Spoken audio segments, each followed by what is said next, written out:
نحمده ونصلي على رسوله الكريم اما بعد فاعوذ بالله من الشيطان الرجيم بسم الله الرحمن الرحيم. د تجوید زده کړې یوټیوب چینل دوستانو السلام علیکم ورحمت الله وبرکاته. هیله ده چې جوړ او روغ بیاست. دوستانو نن د تجوید دوهم درس را پیلوو. دوهم درس مو د غاښونو په اړه دی. یعنی دا وایو چې مکمل د انسان مخلوق کې څو غاښونه دي او نومان یې کوم نومان دي. نو د انسان په خوله کې 22 غاښه دي چې 14 غاښونه په لوړه زامه کې دي او 14 غاښونه په لاندې زامه کې دي. په لوړه زامه کې چې کوم په زرغونه رنګ کې 2 غاښونه تاسې وینئ، د دې غاښونو نوم دی ثنایا. 2 په لوړه زامه کې دي، 2 په دغه زرغونه رنګ کې په لاندې زامه کې دي. مخکني 2 غاښونه د زامې د دې غاښو نوم دی ثنایا. ثنایا د 2 په معنا دی، په پښتو کې 2. ثنایا عربي 2 پښتو. دا غاښونه هم 2 دي، 2 لوړ 2 لاندې. د لوړ دپاره د علیا کلمه موږ کاروو او د کښته دپاره بیا د سفلا کلمه کاروو. اوس چې هر غاښ وایو د هغه سره د علیا او سفلا کلمې کاروو.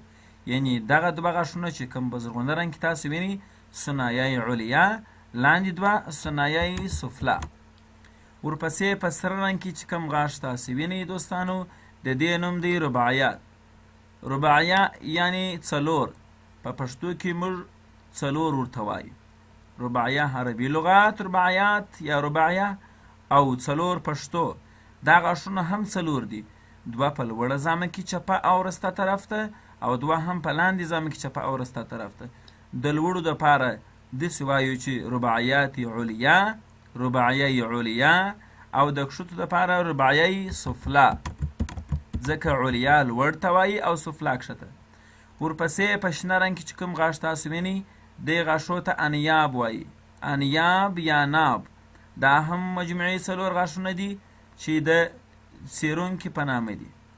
انیاب عربي لغات یا ناب او څیرونکي پښتو. موږ ځکه د څیرونکي لغات ورته انتخاب کړی دی چې دا غاښ په غاښونو کې تر ټولو تیره غاښ دی. کله چې د یو شي د څیرلو ضرورت سي نو بیا موږ د دغه غاښ څخه کار اخلو. دا 4 غاښه دي، 2 په لوړه زامه کې چپه او رسته طرف ته، 2 هم په لاندې زامه کې چپه او رسته طرف ته. د لوړو دپاره انیاب علیا وایو او د کښتو غاښو دپاره انیاب سفلا. ورپسې دوستانو په اسماني رنګ کې غاښ چې تاسو وینئ دې ته ضواحک وایي چې دا هم مجموعي 4 غاښه دي، 2 په لوړه زامه کې چپه او رسته طرف ته، 2 په لاندې زامه کې چپه او رسته طرف ته. لوړو ته یې ضواحک علیا، کښتو ته یې ضواحک سفلا وایي.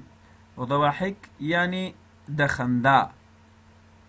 دې ته ځکه د خندا نوم ورکول سوی دی چې کله انسان تبسم وکړي نسبتاً تر دغه ضواحکو غاښو پورې غاښونه معلومیږي. ورپسې په ژړ رنګ کې 3 غاښه دي. دغو 3 غاښو ته بیا طواحین غاښونه وایي چې 6 په لوړه زامه کې چپه او رسته طرف ته دي او 6 هم په لاندې زامه کې چپه او رسته طرف ته دي. لوړو ته یې طواحین علیا او کښتو ته یې طواحین سفلا. طواحین یعنی ژوونکي. دې ته مو د ژوونکي نوم ځکه انتخاب کړی دی چې کله د ژولو ضرورت سي نو بیا په غاښونو کې موږ دغه د زامې د 3 غاښو څخه زیات کار اخلو. او ورپسې اخرنی غاښ کوم چې په نارنجي رنګ کې تاسو وینئ د دې غاښ نوم دی نواجز. نواجز یا ناجز دا د پوره کولو معنا لري، پوره کوونکي. ځکه پوره کوونکي ورته وایي چې د دغه غاښو څخه وروسته نور غاښونه نشته، غاښونه پر همدغه ځای باندې پوره کیږي یا مکمل کیږي. دا هم مجموعي 4 غاښه دي. نو ټوله 22 غاښه سوله، 4 ثنایا، 4 رباعیات، 4 انیاب، 4 ضواحک، 12 طواحین او 4 هم نواجز چې جمله 22 غاښه کیږي.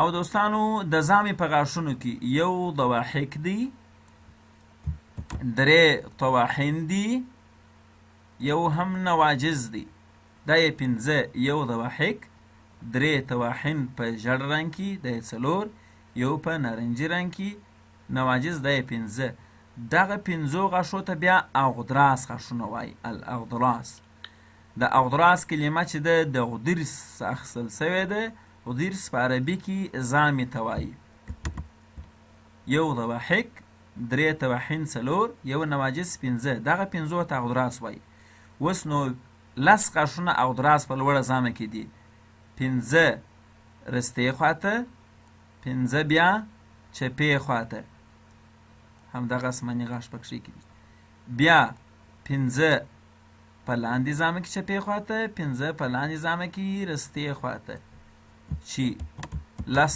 لوړ سول او 10 لاندې سوله د لوړو دپاره اغدراس علیا د کښتو دپاره اغدراس السفلا دوی خو یو پلا خپل نومان درلوده په شنه رنګ کې ضواحک په ژړ رنګ کې طواحین او په نارنجي رنګ کې نواجز دغو درو قسمو غاښونو ته چې سره جمع کوي 5 غاښه ورڅخه جوړیږي بیا دغو 5 ته اغدراس غاښونه وایي نو دغه د غاښونو درس دی امید لرم چې تاسې به یې په پوره فکر سره ولولئ او یاد به یې کړئ د نن ورځې درس مو همدومره و او یوه خبره دې یادې چې دوستانو خپل ملګري او دوستان مو تجوید زده کړي یوټیوب چینل ته را دعوت او انوایټ کړي تر څو تاسې هم په دې ثواب کې را سره شریک سي او تجوید زده کړه یوټیوب چینل سبسکرایب کړئ سبسکرایب مه هیروئ والسلام علیکم ورحمة الله وبرکاته